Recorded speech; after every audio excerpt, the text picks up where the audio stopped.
you as the opposition could be like, right lads, we can do what we want here because there's no other challenge. There's no other challenge. There's no other challenge. The game's still going to be refereed. There's no other challenge. The game's still going to be. It's not like the referees leave the pitch. House of Rugby Ireland, here on Joe. Game changed. Hello and welcome to House of Rugby Ireland here on Joe. I'm Eimear and I am joined in studio by Fergus McFadden and Ian Madigan. What a day of rugby we had yesterday, and we have loads to chat about in today's show. First off, Fergus, you were in the host show last week. How many times did it take you to do the intro? First time, Eimear. First take. You're a pro. I want to watch my back. Today is also a very special day. It is somebody's birthday in here. I think the 4-0 is what we heard. Ian Madigan, happy birthday to you. Thank you. 30 again. Is it your birthday? You keep that very quiet. Yeah. We have a little something here for you from everybody here at Joe. Now, Fergus said he was going to sing happy birthday to you. I don't know. Does he want to embarrass himself on podcast? But I know for a fact that I won't. But have you got any nice plans for your birthday to celebrate it?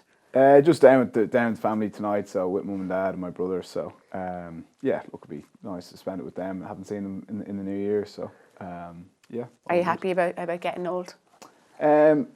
Look, I think if you hang around with people, they keep you young. So the younger guys in Ulster are certainly doing that. So yeah, look, another year, but keep on trucking on, I suppose. You're only hitting your prime right now, is all, Exactly. Ian. That's it. So a really, really exciting day of rugby yesterday, and I think it was more than any of us expected with all. So with especially the last two games, Ireland 32, England 18. Where to start? That brilliant Ireland performance against England, or that crazy finish in Paris, but. We'll start it with Johnny Sexton. He said last night that they had been saying for weeks how close they were to performance like that. In terms of Ireland performances since the Grand Slam years, how does that rank, Ferg? Yeah, I think the last time I saw a performance as good as that from Ireland would have been the All Blacks, really, in the Aviva. I think it was just from the first minute till the very last, we dominated the game and we made that English side look very average. It was so impressive, and I was delighted for the team because there has been pressure on them, some pressure on the coach, and this has it's just finished the Six Nations on such a high note for them, and it can be a huge kind of point to just build from here. Like, I think Andy Farrell will now be able to maybe rest a couple of guys that are tried and tested, and maybe going into November or the summer series, if there is games there, he'll be able to try younger guys, in certain positions, and give a bit more exposure. So, yeah, they're in a great place after that performance. It's almost annoying. It's at the end of the Six Nations. I think Ireland fans, Ireland as a whole, are excited. I think the team are excited. They finally clicked, and it's really disappointing that that's the end of the Six Nations for us. Yeah, certainly. Like, everyone was talking about, England potentially peaking for the last game. There was a lot of talk about the Saracens guys not getting enough game time leading into the competition, that England were building their way through it. But I think it was more, pertinent for Ireland. They were, they very much grew into the competition. The Welsh performance was obviously tainted with that red card, and they came up close against France with a good few injuries in the squad, but the last three games, they really found form. It was a very good performance against Scotland. Obviously, we dusted Italy off, with ease. But it all came together, as Ferg said, from every facet of the game. We dominated them in the scrum. We won the aerial battle. We, moved England around the park. And it was the best I've seen the interplay from Ireland. Backs with forwards, moving the point of contact. It wasn't the one-off rugby, or it wasn't the high ball game that we've relied on in previous years. It was something that you'd look at and go, we can really build on this, and we can beat the best teams in the world playing rugby like that. And I think Mike Catt had been criticised about the lack of creativity in attack, and we definitely saw building from the Italian game into the Scottish game, but especially yesterday, the creativity, and two of the best tries Ireland have scored in a long time. Yeah, brilliant tries, and I think for Jack Conan's try, most players had touched the ball, and just a brilliant sequence of play. We were getting over the gain line nicely after a number of phases, and then Johnny puts in that brilliant kick, which somehow Hugo Keenan won in the air, against Elliot Daly, who's outstanding in the air. I think with no advantage either. no, it was just a huge play by Hugo Keenan, and he's just had like a brilliant Six Nations. Like he could be a bolter to go to the Lions, maybe behind Stuart Hogg. I'd say Stuart Hogg is in the driving seat for 15, but by the way he's played, there's no reason why he shouldn't travel. But yeah, that try was just great to watch. There was a bit of everything. I think the biggest difference in that game for me was just how much we were running onto the ball. You know, we were really running onto the ball, and even when we did have one-off runners off 9, we had variety within that. So the guy that was getting it off 9 would tip it on to the guy on the outside who was coming at full steam ahead, or else on the inside, or else sometimes they'd pull it to Johnny, or even Keith Earl sometimes was running in at 12. The back seemed very comfortable, and yeah, as you said, Maz, the interplay was outstanding. No, certainly. Like it had everything in it. And even watching the Scottish game, there was a period I was kind of looking at it, kind of going, you know, are we just going back to the high ball game again? But then I thought we actually put some great passages of play together in that game, and you know that 100% grew our confidence going into the English match. But you know, going into it, I was thinking, you know, England kind of had our number. You know, the last 3 or 4 times they've beaten us, and they've beaten us well. You know, they've outmuscled us in the pack, and I was unsure, you know, how are Ireland gonna go about this game, and taking them on up front in that forward battle wasn't the way to beat them. Moving the point of contact, as you said, little tips inside and out, playing out the back, you know, running at their kind of 4th, 5th, 6th defender out. The contacts are nothing as, you know, as hard, as opposed to running, you know, tighter to the breakdown, and we certainly did that really well. And as Ferg said, our speed onto the ball was, you know, the best I've seen, and tied into that is like the quality of our passing. And if you look at how England played, and for the whole Six Nations, like their quality of their passing has let them down, and that's something that like you come to expect with English sides. Usually they're up there with the best in the world, and you know, we certainly showed them yesterday, you know, what good passing looks like, and you know, running onto the ball with speed. So it was really positive to watch. Yeah, it wasn't just one thing they fixed everything. You know, it was a system. It was the ruck speed was better, the ball was coming quicker, the ball was better, they were hitting the outside channel. So it was a mixture of things, but it did finally come together. I was a sceptic with Keith Earl's try, and I thought it was completely accidental, you know, really good hands from Jack Conan, until the 3rd and 4th and 5th replay, and then that clip that was on Twitter of them practicing it in the warm-up. I was complete sceptic about it, but that was phenomenal hands from Jack Conan, but also to get away with the speed of Earlsy. And he had been someone who has been criticised in the last few weeks, you know, why is he starting, why is he there? I think last week he was phenomenal, and again this week, amazing, like at what, 33 years of age? He's 32. 32 years of age, yeah. Yeah, 32, and just signed another year, and justifiably so. He's been playing brilliantly. He's just the type of guy, from playing with Earlsy and from watching him, he never lets the team down, whether it's for Munster or Ireland, and he's one of those players that stands up on the big days, and he did again yesterday. Like, he had no right to finish that try, really, when it got, you know, flicked back into him from Jack, and to step Johnny May, you know, still going at full pace, and put him off balance by going in out and go out on the outside, was just brilliant finish. You know, he was running there like he was 21. So who's to say he might not travel over in the lines as well after touring before. But I thought Jack Conan actually was brilliant. I thought I was delighted for him, because he's had a tough year with injuries, and you know, there was the back row battle in Leinster. There's so much quality there that there was, you know, question marks whether he was going to get back in there at one stage, and then he's gotten his opportunity after playing some, you know, putting in some great performances in Leinster. Andy Farrell brought him back in, gave him his opportunity, and he fully just took that. Like, he outplayed Billy Vunipola. I think you saw, like, he's so comfortable in those 15-metre channels. Yeah. That time, he drew in. He got the ball out the back from Johnny, and he dummied and went and made, you know, a great gain line, and then even the decision making around the ruck there to pick and go. Yeah. Just a really dynamic 8, and I think, you know, he could be a really good option for Ireland going forward. Yeah, really, really positive, really, really, really good. Another thing, Johnny Sexton played a full 80 minutes yesterday. Again, you know, what did he score? 22, 23 points out of the full score. Still dominating it, still playing well, still top of his game. How difficult is that to do, to stay at the top of your game for so long, and a really good performance again from him yesterday? Yeah, for me, Johnny's been the form out half in the Six Nations. You know, he outplayed Ford completely yesterday. The other out half you'd probably look at would be someone like Dan Biggar maybe.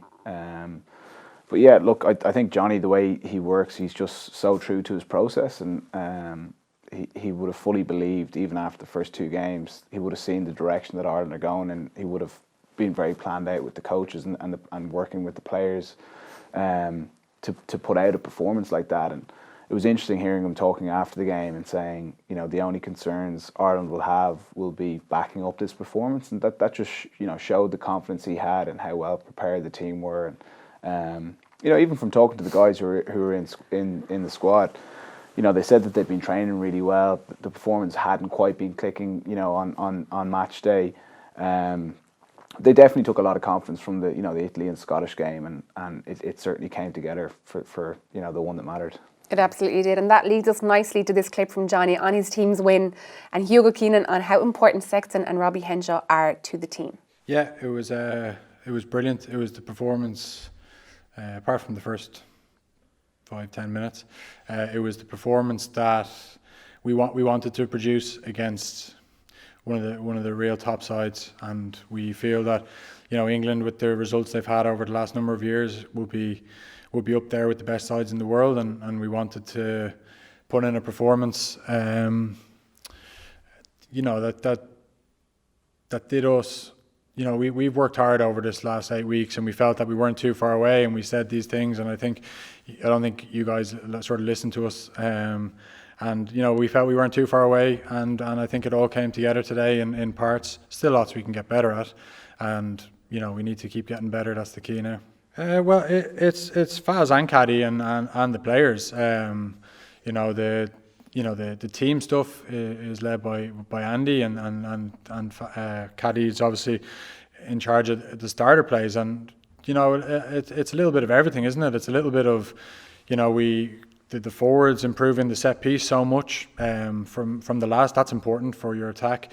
The ruck being improved is big for your attack, and the players buying into and doing their job. Like, that's, you know, it's a mixture of things. You know what I mean? And it was never, you know, when things weren't clicking for a couple of games, it was never one person's fault, or, you know, it was a collective thing. And look, we saw some good stuff today. It's still stuff that we can, like I said, get better at, and you know, we set a standard in some areas today that we need to keep, you know, for next November or summer tour, where I don't, you know, it's hard to know what's next, and then into next year's Six Nations. You know, we've got to keep getting better, and now we have to strive for consistency.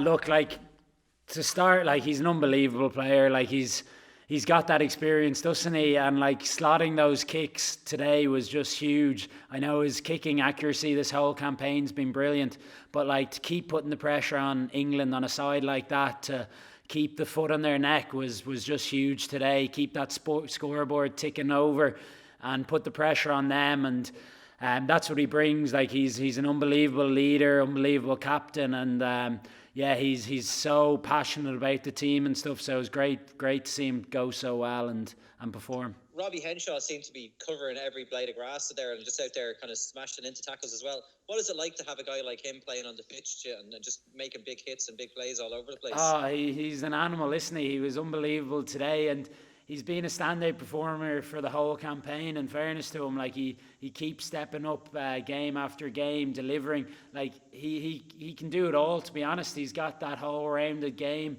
He's a great footballer, and he's a big, powerful guy, and then he brings that to his defence as well. So it's been unbelievable to see him go so well, and he's someone who I've gotten a lot closer to since making my debut. So it was enjoyable seeing him play so well, and yeah, it's been great. The opening 30 minutes were dominated by Robbie Henshaw. He seemed to be everywhere in defence and in attack, and I think the most notable thing about Henshaw is when Ireland were, you know, under pressure in the first 15 minutes, he was the guy to step up, and he was the one who led the charge both in attack and defence. And it's in times, you know, of tough times where you need a player like that to stand up and to step up, and Robbie was the guy who did that at the start of the game yesterday. Yeah, he was, and Robbie's always one of those players, but like his performance yesterday was just, it was incredible really, because the reality is in the first 10 minutes when England went 3-0 up, they also had an opportunity to, you know, to score that try once they kicked the line out, and I think they launched off a line out or scrum, and Robbie hit, I think he hit Owen Farrell or maybe Elliot Daly out the back, and really good read, and just completely shut it down. And it was at a stage where, you know, they get over the gain line there, they make a bit of momentum, you know, it could be 8-10-0 up, and he just had so many of those kind of game-changing moments in attack. He was outstanding in the air as well, like repeatedly throughout the Six Nations. He's been brilliant in the air, putting all sorts of pressure on. So yeah, I think he's got to be in the driving seat to be in the centre in the on that Lions tour for the test, because whether it's 12 or 13, I think yesterday showed that, you know, you kind of there's question marks over what's his actual best position between 12 and 13, because he's been brilliant for Ireland when he has had opportunities at 13 as well. But just such a good player, such a good reader, and yeah, a great game. Yeah, like defensively, it looked like he was kind of defensive leader of the backs, and Ireland really rattled England. You know, they changed up. You know, there was sometimes they went with like a hard rushing four, where, you know, 10, 12, 13 open wing just went and slammed the door, and then there was other times when they kind of sat off a bit, and England didn't know what Ireland were doing. Like, we were dictating to the attack. And George Ford throws that pass into touch because he was spooked at that stage. He doesn't know. Like, he doesn't know whether they're coming or going. Like, that looks like just a poor pass, but the reality is there's a lot going on in Ford's head. He's like, is that guy shooting? Is he not? Especially, you know, England, who are in the past, you know, have pinned teams back from their kicking game, from their really strategic kicks. They weren't existent yesterday because they didn't have the time to make those decisions and to pin teams back and to pin Ireland back yesterday. Really? Yeah, I think that George Ford's kicking out of hand, like, just wasn't good enough, and but the reason it wasn't good enough was because it was back foot ball he was getting, so there was an awful lot more pressure being put on Ford when he was trying to you know, put those kicks in from Josh van der Fleer, from Tadhg Beirne, from all of the forwards, and yeah, that strategy just wasn't working for them. So when you take that away from England, really, they just have the power game, and Ireland actually fronted up. And I know you said, Mads, we did move them around and all the rest, but I actually thought we physically dominated them as well. I thought, like, one that summed it up was CJ running 3v1. Yeah, CJ running in, and there was three of them tried to hit him as hard as he could. He just ran straight at them, and it looked like he sparked Tom Curry, and Billy Vunipola was a bit worse for wear. And then not long after that, Josh van der Fleer ripped the ball off Billy as well. So just moments like that just, like, you could see the English were looking around going, what do we have to do here? And just such a complete performance, and just hats off to the players, but the coaches as well, for getting the guys just so well prepared for that game. Yeah, absolutely. You said moments in the game that have turned, that do turn the game, and it's only little things, but little things like the stuff that Tadhg Beirne did yesterday. He was a menace, and he doesn't matter where he is, whether he's in the back row or second row, he still does exactly what he's supposed to do and does it in such a good way. Yeah, like, you know, everyone was talking up Tadhg before the game, and you know, effectively Tadhg did what you'd expect Tadhg to do. He came up, actually, bar the start of the game, he completely outplayed him. You know, you barely saw Tadhg as the game went on. You know, but yeah, Tadhg's ability to get over the ball, he's up there at the best in the world at it. You know, he's coming up with consistently 2, 3, 4 turnovers a game, and like, they're big moments. And like, the difference for a team when you're winning a penalty around the halfway line and suddenly you're attacking it, you know, attacking in the 22, and when you're as organised as Ireland are, like, every single time we seem to get into the England 40, we came away with points. And England actually had plenty of opportunities. You know, they had probably 5 or 6 attacking opportunities. They came away with, I think, 3 or 6 points, you know, in the first half for the amount of chances they had. And that takes its toll, you know. And other things like Beirne got a turnover after the kick receipt. He just got in he created a maul there. That's a huge moment. Like it's the smarts that he has as well. It's the game understanding and to know to come around on the other side of it and create that maul. And like they're the moments that they're so little, but they're so huge to Ireland. 100%, and it just makes this final. I think some of the performances from the guys yesterday makes this final this week really exciting. I think some of the Munster lads are playing some of the best rugby of their lives, and you know, some of the Leinster guys are coming into good form as well, but then there's also injuries in the Leinster camp, so it makes for a great game. But together they all played outstanding. Yeah, another guy who got quite a lot of criticism in the last while has been Conor Murray, and bizarrely, you know, there was a lot of talk in the media about why didn't he come on last week at all. I think he put those critics to bed. And what do you think yesterday? He again will be such a standout player for Munster next weekend, but played again. It was very much the kind of Conor Murray, you know, we've come to expect. You know, it was just one of those games where he was just on it. Like everything he did, he executed really well. His box kicking was great. Gave the wingers chasing every chance. I thought his speed was really good. You know, people have talked about like Craig Casey and Jameson Gibson Park, that maybe they're bringing a bit more speed to the game. I'm sure Conor's been aware of that. But his ability yesterday to get to the breakdown quickly and keep the ball moving was a huge part of why Ireland's attack was so fluid. But yeah, like he's, you know, another guy who's definitely going to have played himself into Lions contention off the back of that performance. You know, up till the game yesterday, it's probably been a frustrating Six Nations for him. You know, the team got off to a slow start, then he picks up an injury, and it was probably a big call to put him back in for that. In fairness to Jameson, I thought he played well last week. But you know, Murray showed his true class and his experience yesterday, and it was a brave call by the coaches, and it paid off. I think his kicking game is always consistent as well. You know, you always know that these kicks are going to be. I think that's one of his strengths. And yes, you know, there was a time where Ireland went and relied too heavily on his kicking game, but I think he reads it perfectly when to kick, and with the likes of Keenan or Earlsey there outside, you know, it's a game plan you have to implement. Yeah, definitely. I think when you see Hugo, Keenan getting up and winning that ball, that's why Ireland have the strategy sometimes to kick. So it's those calculated moments where they know it's the right time. Johnny's getting the right ball, Conor's getting the right ball. But I actually thought it was really encouraging to see that Conor wasn't really box kicking kind of from the halfway line and into the green zone of England's 22. So because you know, in years gone by and maybe recently when we weren't playing great in the autumn, that was happening quite a lot and it was quite negative. Whereas we were playing in the right parts of the field. And then when Conor did have to kick, he executed perfectly. Yeah, absolutely. We can't move on, I suppose, without chatting about CJ Stander. What a man, what performance again yesterday. You know, he's been consistent, 150 caps for Munster, 51 caps for Ireland. Disappointing week, I suppose, of that news about CJ's retirement, but he was very emotional afterwards. I know we were chatting about beforehand, his post-game interview, you know, showed the emotion and around the game and I suppose around the retirement as well. Yeah, I don't think anyone saw that coming.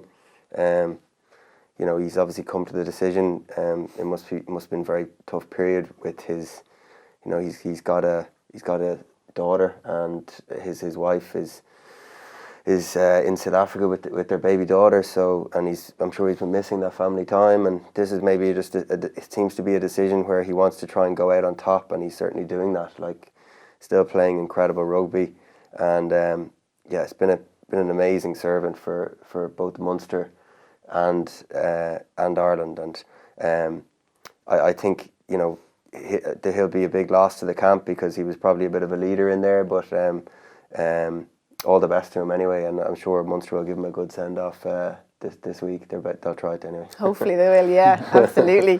Here's Andy Farrell on CJ's final game in the green jersey and his team's win. Well, Yeah, I've just said to him in the changing rooms though that he can be as emotional as he wants to be now, because he's given his heart and soul to the jersey, you know, to the green one and to the red one, and he's a chance to play in a cup final there for Munster next week. So we wish him all the best with that. But it's been an emotional week that we've tried to keep a lid on it as best he can, and you know you can say whether we should have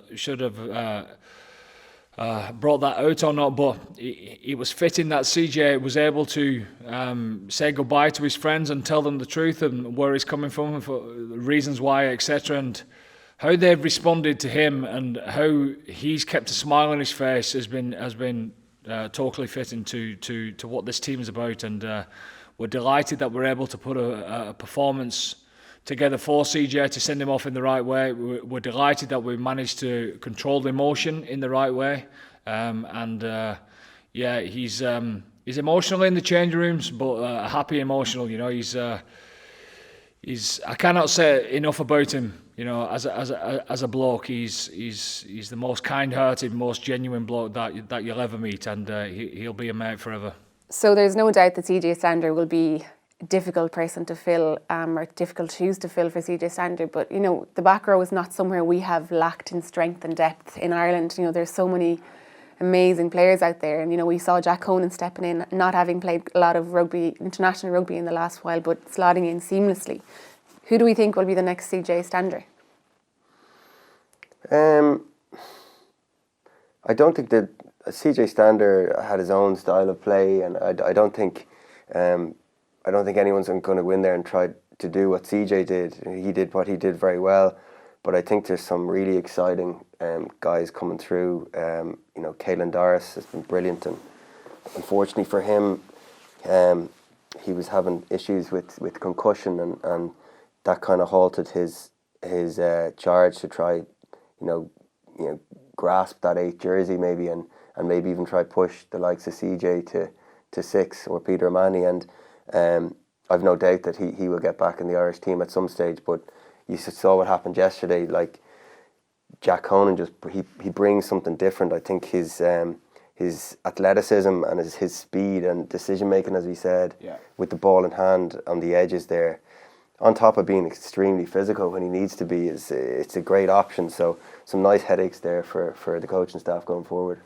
Yeah, like as you said, that both Jack and Caelan, they offer something a bit different. You know, they mightn't have the repeat effort that CJ has. It's probably his biggest strength, his ability to just keep going, and he puts in, you know, phenomenal carries. A lot of the time, his carries are nearly just to get parity to the gain line, keep your team in the phase of play. But I think that, you know, the two guys you mentioned there, they probably have a bit more to their game. You know, bit more subtle footwork, their ability to tip the ball on. So they're better footballers. I would say that they're better footballers, and I don't think that's harsh on CJ. I think that as you say, his game is the repeat effort, the like 20 carries a game. You know, could be 20 tackles on top of that, but a huge work rate. But probably not the same athlete. Well, isn't the same athlete as the likes of a Jack Conan or a Caelan that has those other attributes. Yeah, and in fairness, down in Munster, like Gavin Coombs has stepped up. You know, he's taken all his opportunities really well, and in these good clubs, you know, when a big player leaves, they're not going to stand still and mourn it. You know, Munster's a finely tuned machine. It's going to move on very quickly, and you know, not that CJ would be forgotten, but you know, there's guys who are going to step in and step up. Yeah, and I do think, look, there's no fear of the Ireland back row. I think there's plenty of depth, and the future is absolutely bright in looking at that back row there. Another main talking point of the game yesterday was Bundee Aki's red card. I suppose, any issues with it? Andy Farrell said that he felt that Vunipola could have dipped his head into it. I think, you know, everything looks worse in slow-mo, doesn't it? No, it's a red card. Yeah, and I know, you know, both players and supporters are probably getting a bit frustrated with, you know, the number of red cards we've seen. But for me, until the players start realising, look, these are the rules and you've got to start changing your technique, we're going to keep seeing them.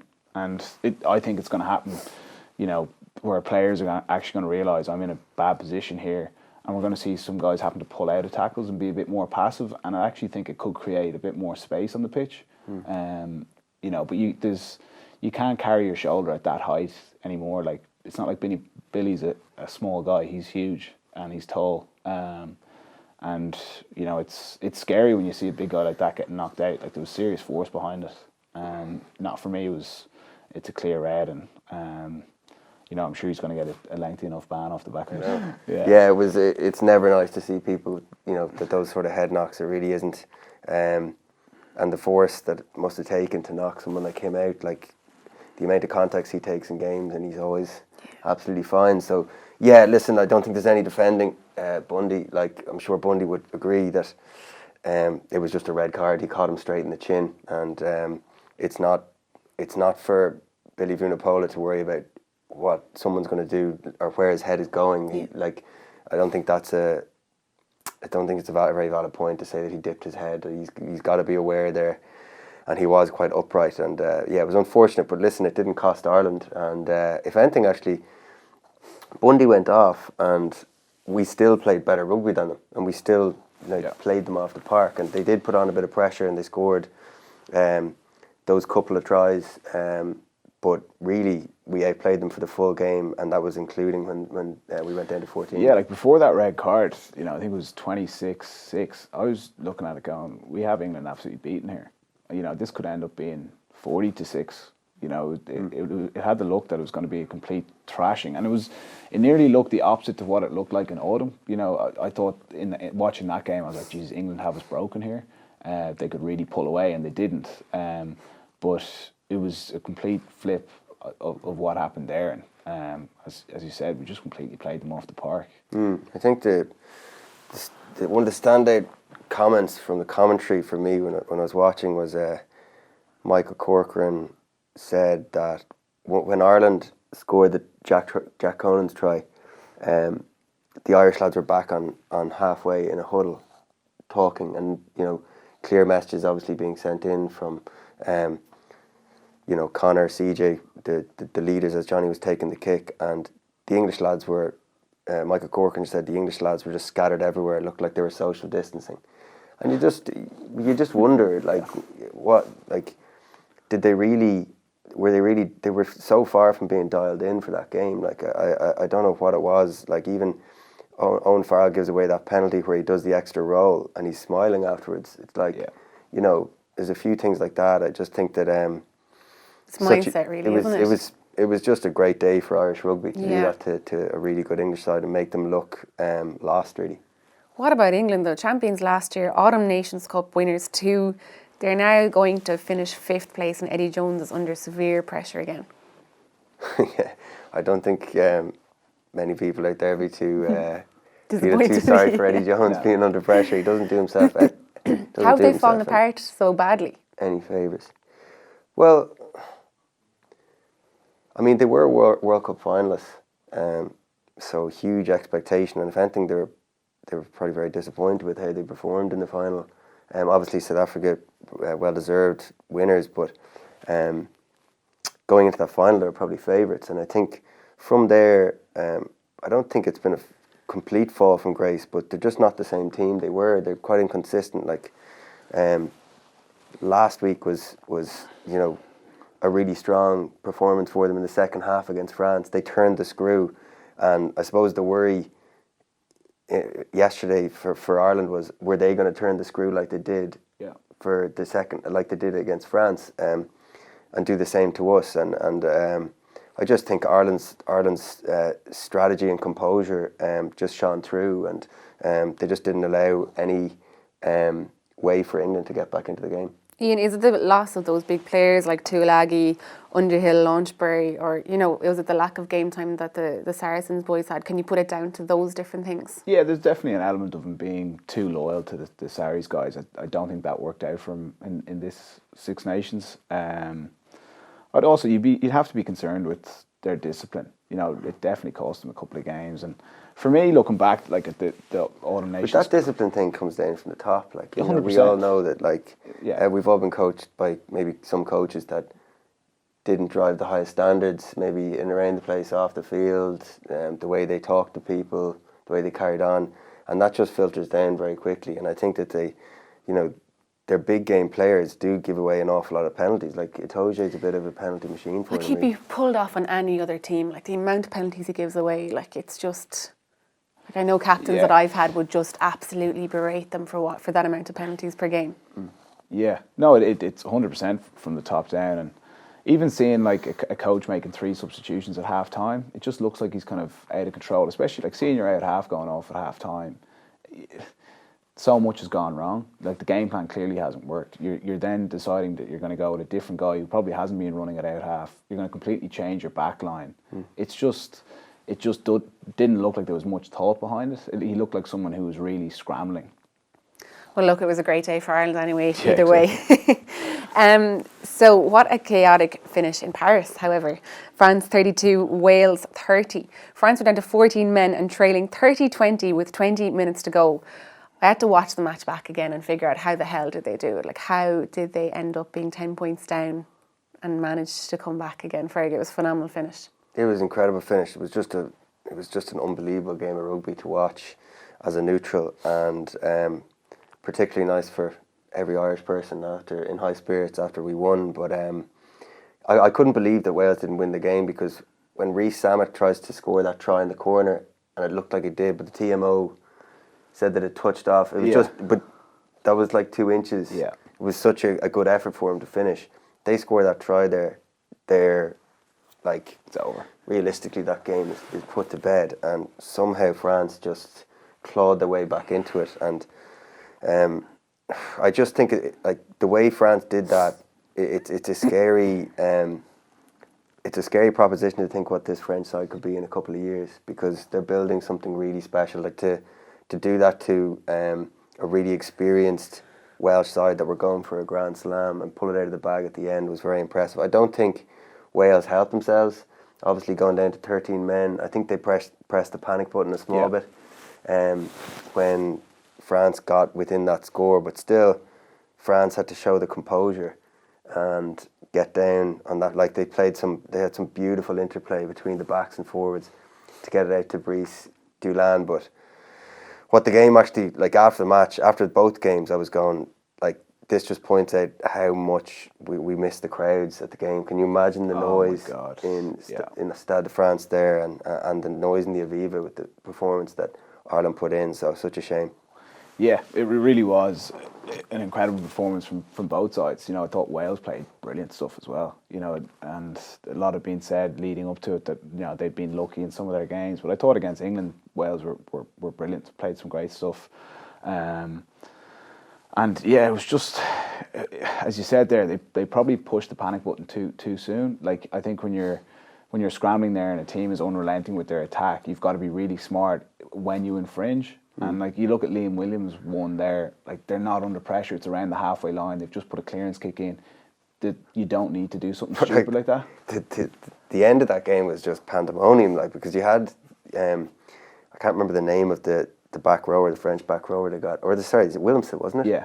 Williamson gets the red as well. Like, and I to be honest, and that try was disallowed as a result, and then the penalty. The try was disallowed, and then so they go down to 14, but then Wales are down to 14, then they're going to go down to 13. It was just so much going on in the game. And France had been held up about 4 or 5 times in that period of time. They were Wales were under severe pressure there, held up, penalty advantage, score a try disallowed, red card. Like, it was so hard to keep track of what was happening. Liam Williams was, I don't know if he practices that at training or something, but he is incredible at doing, like, getting his hand on the ball.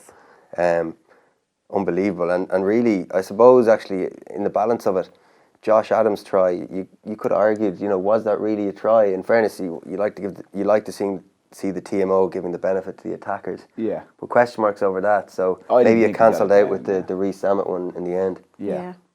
I agree. I didn't think it was, and I think the way that Luke Pearce worded it was strange too. It was almost like, on-field decision is a try. Can you show me why it isn't? And the way he worded it was almost like, I'm giving this try. He was dead cert on that, and it looked like it was held up. Yeah, it was just such a good game. I think I really, when we were talking before the show, like, really feel for Alan Wynne-Jones in a way.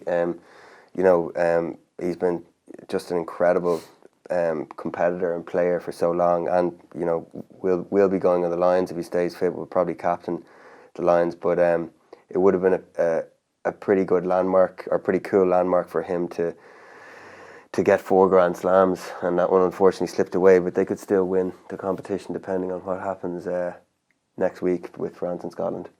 Yeah, there was a lot of talk in the last few weeks, and I suppose again yesterday with the amount of cards, amount of TMO decisions, amount of, you know, there's a lot of communication among the referee and the TMO these days. And how did they do in those big calls yesterday? Like, there was a lot. There was the red card on the eye gouging. Was that an eye gouge? Was it accidental? Should it have been a yellow? Should it have been a red? We were chatting about Rhys Sammett's missed try. You know, should there be a rule that's in?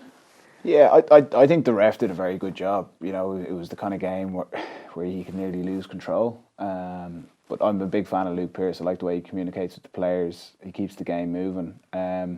For me, the red card, I don't think he's intentionally eye gouging him, but I still think it's a red card, because he's got to think that he's going to be around his face, you know, and you just can't grab like that, you know, whether it catches someone's mouth, their ear, gets into their eye, even just scratching your face, like, you know, for me personally, I wouldn't be a fan of that. You know? You look like you've gotten a few over the years. So no, I don't think any player now is going out with the intention of eye gouging someone, you know, and but at the same time, it's a bit reckless, it's a bit careless, and it looks terrible on the slow mo. But other than that, I thought the other cards were fairly spot on. You know, there's some cynical ones in there. Yeah, I felt some of the Welsh players were probably plugging it a little bit too much to try. I know they were going back to look at it, but like calling for him to go a little bit, and there was a couple of them in the ref's ear, and I don't like to see that either.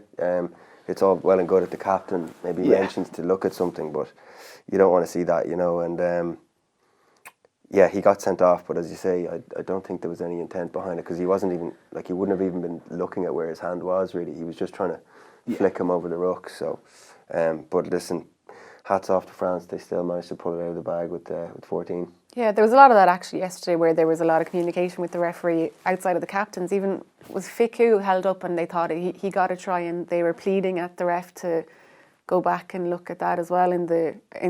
Among the drama of the last 10 minutes, there was that as well. There was so much to talk about, but it'd be good to see. Like, I know in the NRL they've got like the captain's challenge. So like if you're not happy with a call, whether it's a knock on or a high shot, you get one go where you can go to the ref. Can you review that?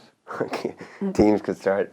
Just one chance. But teams could start taking the mickey then, because then if you say after 30 minutes there's a big call and I'm the skipper and I go, I need to challenge that, then as the opposition could be like, right lads, we can do what we want here, because there's no other challenge. There's no other challenge. There's no other challenge. The game's still going to be refereed. There's no other challenge left. It's not like the referees leave the pitch.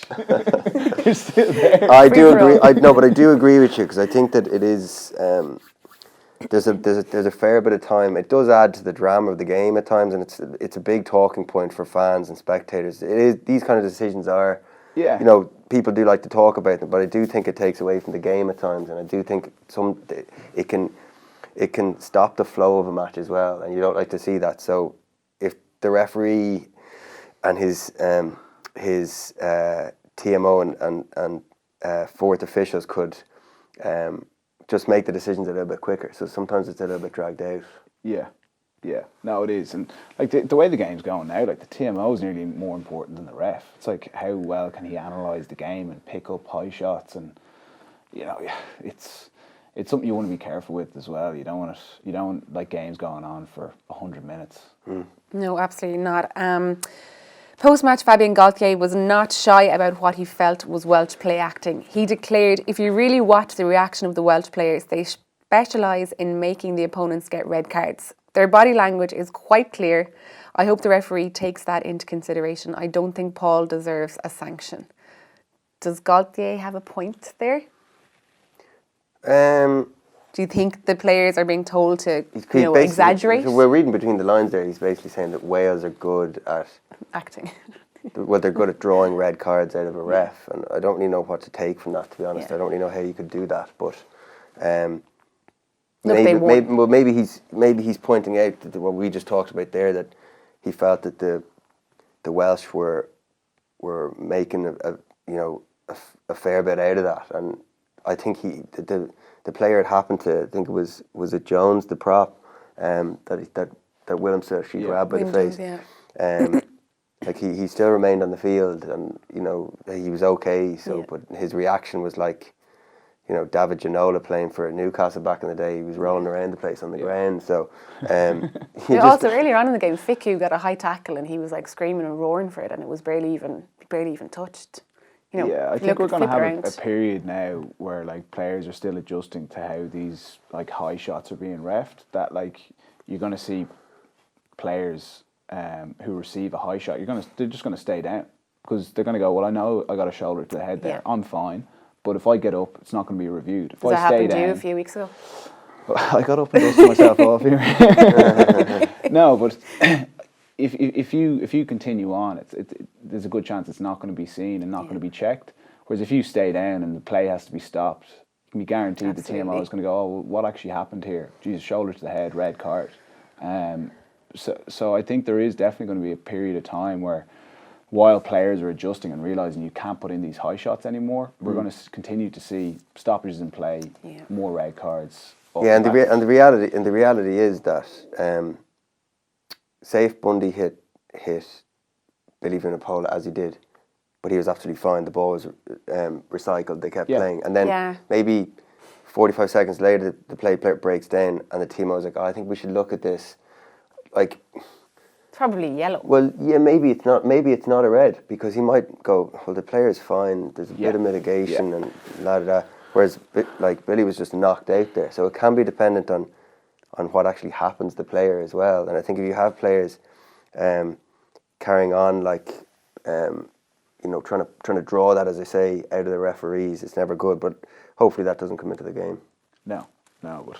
Yeah, at the end of the day, this law has been brought in for safety of the players, not for, which is needed, which is needed as well, particularly with all of the reporting and some of the ex-players that have come out around concussion and all that. So the more care that's taken, the better for the game. Yeah. France can now win the championship if they beat Scotland by more than 20 points and with a try-scoring bonus point next Friday in Edinburgh. That should be a cracker. Right, we'll take a quick break now and be back with some more Six Nations and PRO14 Final talk in part 2. To take you there, producer Pat caught up with my Ireland teammate Anna Caplice during the week to talk about the Tackle Your Feelings campaign with Rugby Players Ireland and Zurich, encouraging people to be kind online. House of Rugby Ireland, here on Joe. Game changed. Yeah, all well, all guns blazing. We have a little bit of time off now, which was, unexpected, because we should have been playing Spain like last weekend, followed by a weekend off, but obviously that was called off. So we're a bit of time off to kind of regenerate, reboost, and go again now, running into the Six Nations. Yeah, we gave Eimear the weekend off from House of Rugby there. We gave her a weekend off. So I think she's going to be back this weekend, straight back into it. Great. She won't know herself with the weekend off. I follow you on Twitter, and you'd see you'd be getting behind campaigns, or you don't really mind coming out and kind of sharing your opinion out there as well. Like it's good to see. Like I know some of your teammates, they don't want to kind of rock the boat too much, or they just want to keep the head down and keep working. But you're happy enough to kind of get out there and engage with people in a good way, and even like defend yourself as well every now and then. Yeah, I hope so. And for me, and for a lot of my teammates as well, taking part in kind of debate, or like standing up to people, or defending myself, or defending me and my teammates, or my sport that I play. It's important to me. Like, trust me as well, there's a lot of tweets I've written and I've been like hovering over the send button and I haven't sent it, because like that, you do have to think about the people that you're representing, and you don't want to get into a big massive confrontation with anyone online. But sometimes I do take the decision, like, no, this is what I believe in, and this is what I stand up for, and I hope that what I say is kind of respectful of the teams that I represent and my teammates and things like that. Even though obviously any view I express, like anyone, on Twitter, social media, they're my own views, and it is important to me to, use my voice and my platform to, hopefully spread a good message on whatever topic that might be. Because I remember it was interesting there last year. I was chatting to Leah Lyons, like, who was over with Queens as well, and she was having to take a job in Tesco, like because she had lost a coaching job at a college as well, and that type of stuff that people might not be aware of, like that here's an Ireland international, having to go and get a regular kind of job, like just to kind of keep going because something else is kind of falling through. I was wondering how it worked out for yourself, like what happened when all rugby stopped? Like, were you able to still work away, or like what was your situation?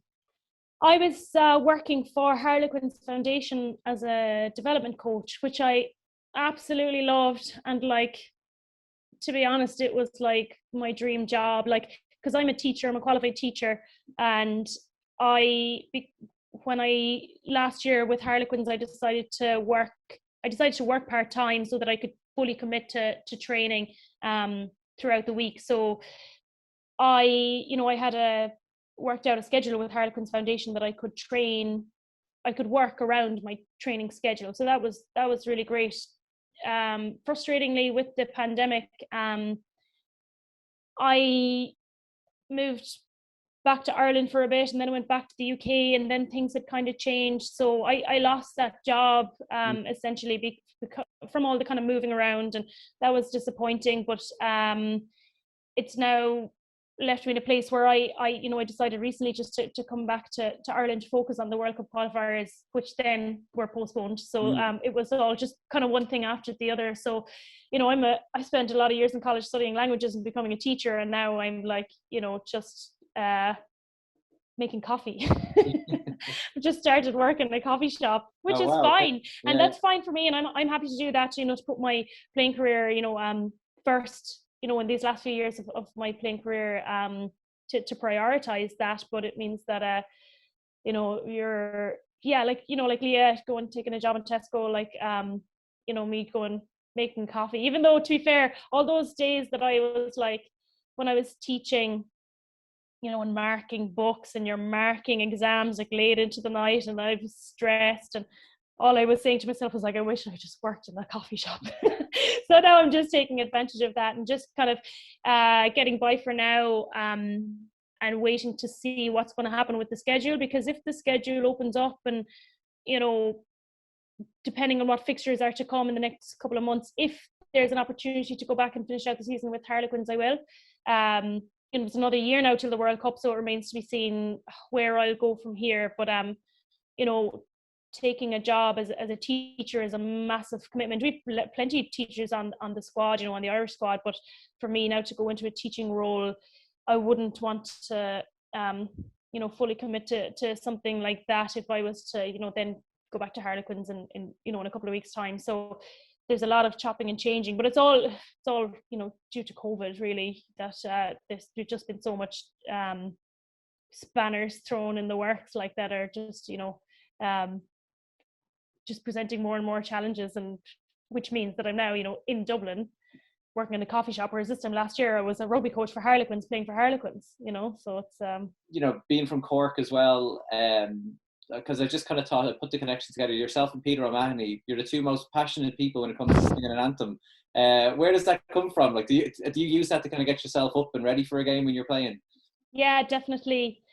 Coming from a sporting family, watching sport on the telly, and coming from a sporting like school and parish and town and group of friends, the anthem for me, watching it on the telly. And, I suppose I'm lucky I'm from Cork, because we got a good few trips to Croke Park when I was younger, going up on the bus or the train or whatever. The anthem was always an unbelievable part of the day, and the occasion, and singing it. And I remember like singing it at home and learning the words in school. And so to be singing it on a pitch before going to play in a green jersey, like, that's not a moment to be taken for granted, or it's not a moment to be it's a moment to kind of grab and use for yourself. Look, so personally for me, yeah, it does. It works for me. I know that not everyone is the same, and some people just like to stand and not sing and just take it in. But for me, like, singing gives me a bit of energy. Like, I'd be singing anyway, in the dressing room beforehand. I love like a bit of a boogie, a bit of a song, like to get me going, like to give me good energy, and to make me feel really positive. So like the fact that we go onto the pitch and we get to sing 2 songs when we were in Dublin, like that's 2 opportunities to get like, get a bit higher in your energy scale, and something that you can't really, replicate or can't buy, or, you could take a Lucas Aid shot or something, but it's the feeling of like singing the anthem. That's pretty amazing.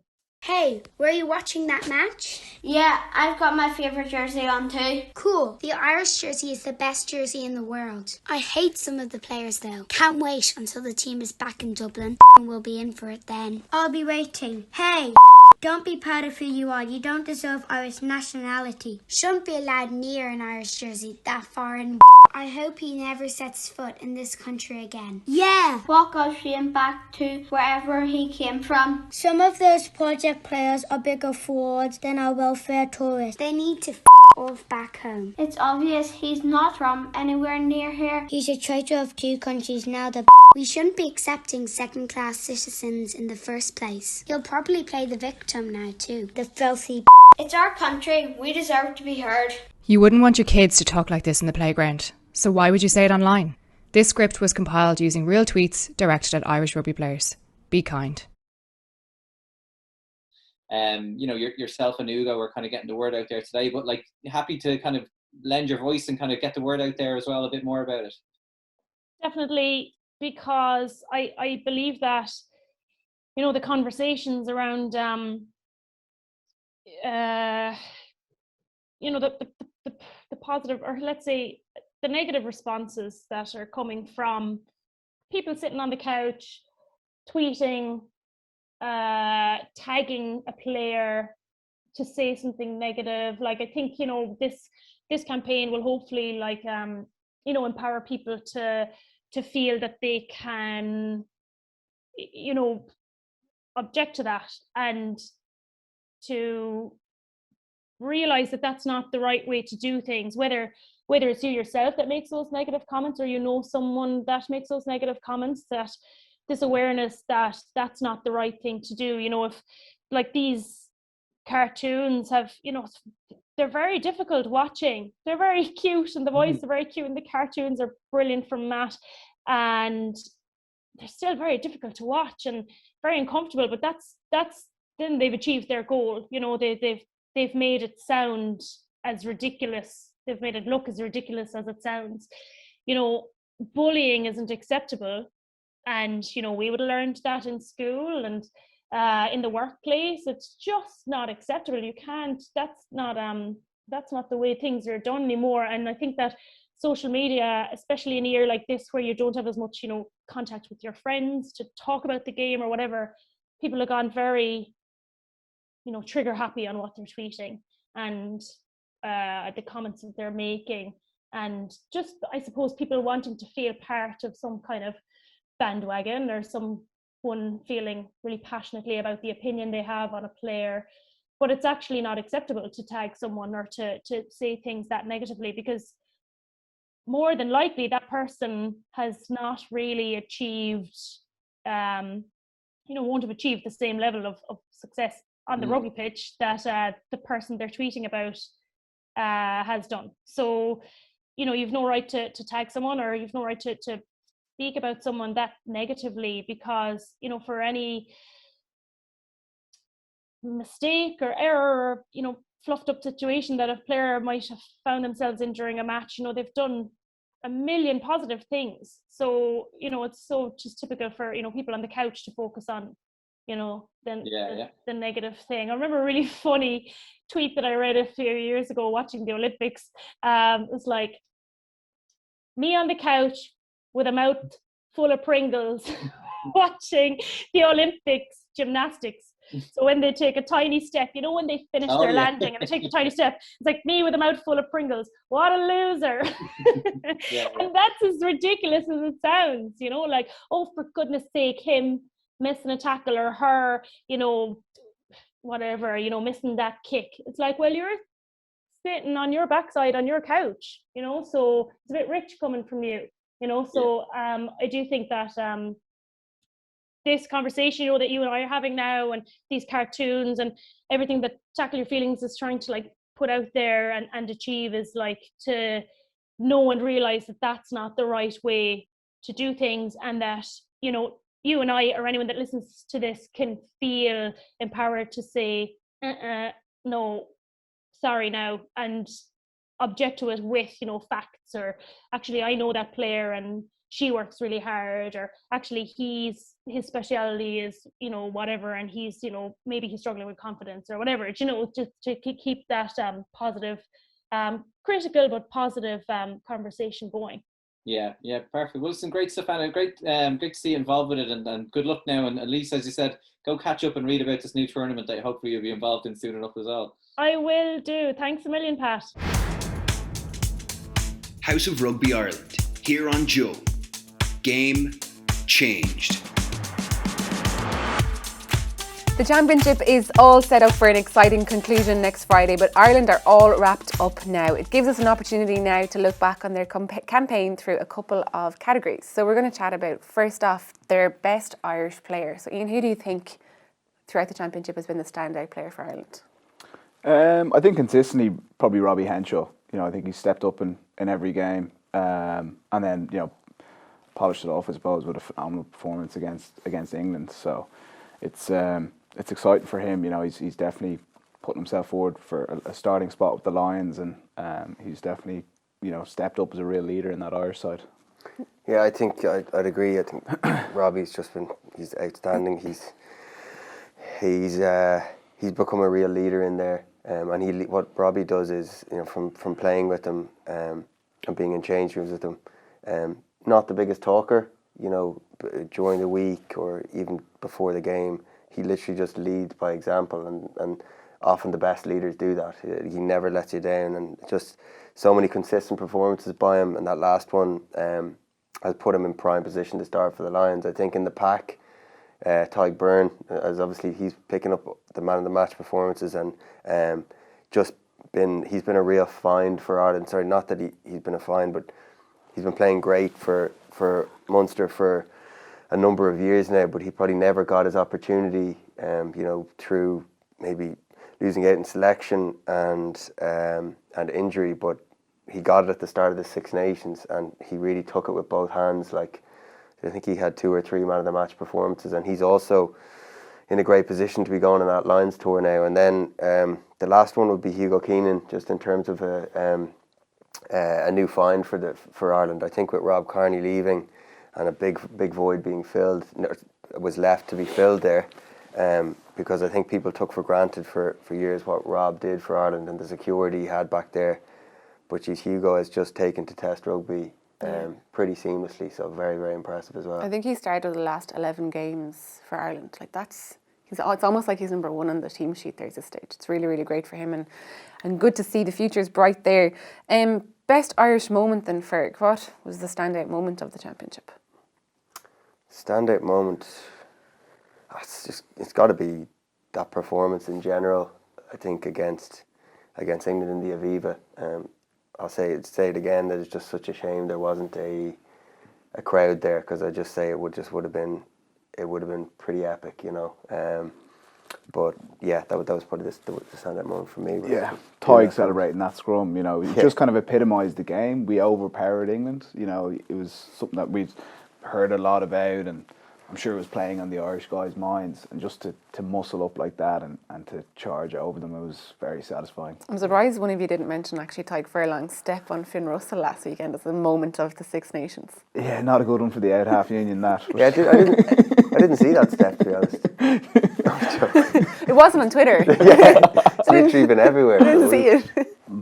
It was great, in fairness. Yeah, it was. What is the biggest letdown then, Ian?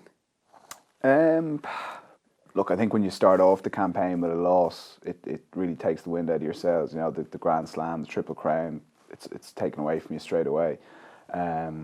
So yeah, look, that Wales performance and you know, it was unfortunate, but that red card probably epitomised, and that's what that game will probably be remembered for. Yeah, absolutely. If only they had played a little bit better, a little bit earlier. We'll wrap up by having a quick look ahead to next Saturday's PRO14 Final, Leinster and Munster at the RDS. First off, how many of these Irish players do you think will feature next weekend? All of them. This is such a huge game for both clubs. Leading into the Rainbow Cup and leading into the Lions, this is another, aside from playing a Six Nations match, this is the next best thing for guys to put their hand up for Warren Gatland. And it's been a barren period for Munster. In their trophy cabinet, it's been pretty empty the last few years, and they really will be. They'll be dying to try put in a performance to get over the line against Leinster. Leinster have beaten them in semi-finals in the PRO14 over the last number of years, and I do think Munster are in a strong position. They've been playing very good rugby. They just have Joey Carberry back.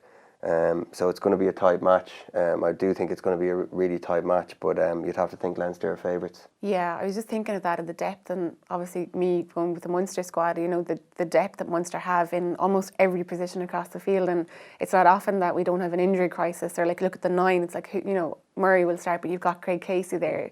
Who will start at 10? Who will be the first choice out half? JJ has got us through so many years and so many big moments, but are you going to leave Joey Carberry on the bench? There's so many decisions to make, even looking at the back row with Coombs has been playing phenomenally, Jack O'Donoghue's been playing phenomenally, but then you've got CJ, Peter O'Mahony to come back in. It's the choices that Munster probably lacked a little bit in the past few years. Then they go, do they put Tadhg to the back row because he's played so well there? Do they keep him there and then maybe keep Klein and Billy Holland in the second row instead? So they've got some really nice headaches going into the game in terms of selection. And Leinster the same. Look, their back row. Hopefully Connors will be fit again for next week. Not sure how bad his injury really is. Van der Fleer, Connors, Conan, Ruddock. I'm forgetting people here. Is so much Caelan Dars. Scott Penny's been playing great stuff. Scott Penny's been playing brilliant. Yeah, brilliantly. There's so many options. Yeah, so many options. It's going to be a mouth-watering final. It's, hopefully the weather holds up for it. It'll be a great game. Yeah, there's so many players that are playing well on both teams that will they hold off the Irish players, or will the Irish players just slap back in, do you think? No, I think they'll all come back in. It's too big a game for them not to. You might see one or two of them maybe come off the bench, depending probably on how they've pulled through from that game. There's going to be some sore bodies from that English game. I wouldn't imagine some of them would be able to train at the front end of the week, and then you're saying, right, are we going to start all of them, considering that they've all been away for the last 2 months? Probably not. So I'd say we'll definitely see a few of them sit on the bench and come on with 25-30 minutes to go and make a big impact. Is that difficult to think coming back in as a player, as both of you who've done this, coming from international to provincial, learning the moves, especially there's moves out all around the place in the backs and the forwards, but is that difficult as well to try and get your head around the different plays involved? Yeah, it is. There is different systems. It's not that you don't know it. It's just even just your sharpness with the calls, what you're naming them. Yeah. You become accustomed to how Ireland play for 2 months, and then you're coming back into the Leinster way or the Munster way of playing. You're adjusting, playing with different players. Yeah. So it is challenging, and quite often it takes a week. Because usually the setup is when they finish Six Nations, there's 2 weeks until the European, and that week of PRO14, those guys who are starting in Six Nations, rested. They're left off, but then they get integrated back in. We used to get integrated back in to the provincial side, and then you'd get back up to speed with the calls and how the training sessions were run. Yeah.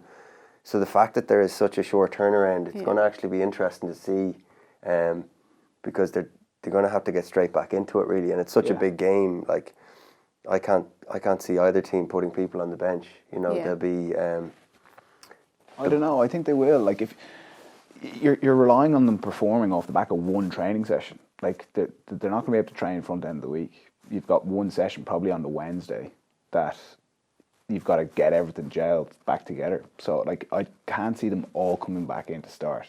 Well, yeah, it's a tough one. So you've obviously got, say, Ross and Johnny coming back. So they're both coming back. But then do you drop Luke McGrath?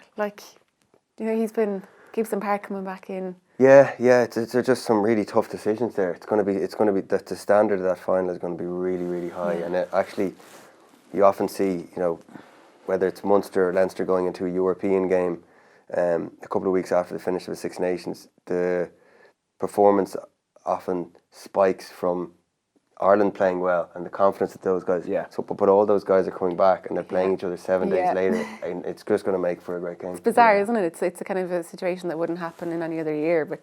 Yeah, Luke McGrath's an interesting one there. He's someone who I think Leinster will stick by to start, just because of the position he's in. He's in a half-back role. His connection between the backs and the forwards. He's been there for the last 2 months. He's playing great rugby. And he's been captain a few times as well. It's a close call between him and Gibson Park anyway.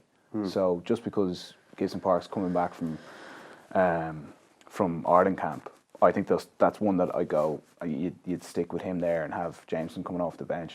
The other thing is that then you've got, where's the coach's head at, like Van Graham or Leo Cullen, where's their heads at in terms of, are they going to reward the guys who got them to the PRO14 final in terms of they played the league games, or are they going to just throw the... that never happens. Like that never happens. Like Ross Byrne has started how many games in the PRO14? I'm thinking of even over in Glasgow in 2019. Ross Byrne got them there. Johnny didn't play one game until the final. I understand what you're saying, but it does happen sometimes in maybe one position or maybe two. No, I know it's not going to happen throughout the board, but it's just going to be an interest. There's going to be interesting selections from a competitive point of view, but just a tough one for Leo Cullen and Van Graham, trying to get guys back in and get the balance of getting best players on the pitch, but also the best prepared people. Yeah, I agree. What do Munster have to do to beat Leinster? Because at the end of the day, we have to acknowledge the fact that Leinster are favourites going into this game. Yeah, in fairness to Munster, they've been playing good stuff. Like they put it up to Leinster when they played them down at Thomond Park. Probably should have won the game. They had the lion's share of possession and played more rugby. Leinster hung in there as they often do and put together a couple of good passages of play. Scored a great try. Like I think Ross Byrne put a lovely kick through and they got in off the end of it. But it looked like Munster were in control of that game for large parts, but didn't keep the scoreboard ticking over. And we saw that last year in the semi-final. Again, they had opportunities, didn't take them. And if they want to get over the line this Saturday, they've got to find a way to get the points on the board when they have those moments of pressure against Leinster. Yeah, absolutely. Well, cheers guys, and cheers to everybody for watching and listening today. A big thank you to producer Pat, Paul, Dermot, Anthony and everyone that helped in getting this show together. This has been House of Rugby Ireland here on Joe. Slán go fóill. House of Rugby Ireland, here on Joe. Game changed.